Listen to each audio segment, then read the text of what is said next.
Bonjour à tous et à toutes, bienvenue dans cet avant-match du Grenat Time. Paris FC, FC Metz, choc de cette journée 4.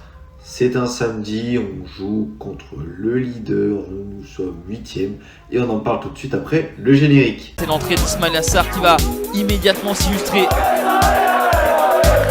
là, on est déjà à 3, hein, je peux vous dire 3. Et ça m'énerve. Ça m'énerve. Le titre de champion est fêté dignement à Saint-Symphorien. On joue l'équipe la plus en forme du moment, 3 matchs, 3 victoires, des joueurs à tous les niveaux, défense, attaque, milieu, qui sont bons, qui sont performants, qui sont connus du championnat de Ligue 2 et même plus, comme l'image de Maxime Lopez, une des dernières recrues du Paris FC. Nous, on a fait un petit match pendant cette trêve, il y a eu la trêve, on a fait un petit match, on a gagné 1-0, ric-rac, un peu moyen. Nous sommes 8e avec 5 points, ce qui veut dire, par un simple calcul mathématique, que si on gagne à l'extérieur, étant donné que la force à domicile du Paris FC n'est pas la plus connue puisque le stade est ouvert à tous et que les affluences ne sont pas exceptionnelles, je ne sais pas s'il y aura vraiment un home advantage.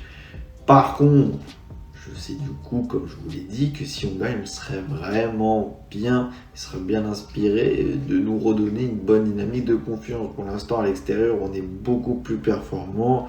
Avec cette victoire à Rodez, c'est pas la même chose. Mais bon, Rodez était normalement aussi une équipe forte de cette Ligue 2 avec leur performance de l'année passée, qui sont sensiblement la même équipe. Nous, il faudrait qu'on se rassure, il faudrait qu'on montre un vrai match solide, avec un plan de jeu solide. Est-ce qu'on va rejouer encore avec cette défense à 3 très haute, ou alors on va enfin passer à un système à 4 auquel on passe à la 80e minute quand on voit que ça ne marche plus et qu'il faut mettre ce but. Voilà, il faut le mettre.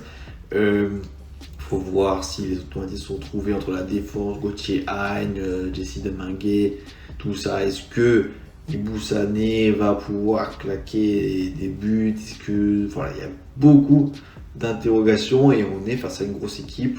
Comme je vous l'ai dit, les deux prochains matchs, c'est Paris FC et Lorient, deux concurrents à la montée, on va pas se mentir, même si le Paris FC a souvent tendance à choke sa montée en play-off ou dans les deux premiers. Voilà, ils ont souvent tendance à ne pas y aller.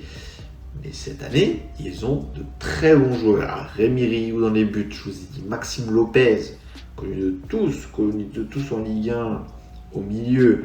Jean-Philippe Crasso qui est revenu de l'Étoile Rouge de Belgrade où il ne jouait pas trop, gagnant de la CAN, il revient pour faire peur, terroriser les défenses de Ligue 2. Pour l'instant, ça se passe bien, 3 matchs, 3 victoires, comme je vous ai dit. Mbo en défense, c'est très solide. Donc il y a vraiment des bons joueurs partout. Nous, il va falloir qu'on règle ces problèmes de défense, etc. J'ai envie de prendre tout le monde à contre-pied et de nous prédire une victoire avec beaucoup de retenue, mais je sais pas. Mon nez me dit que voilà, flop contre Lorient.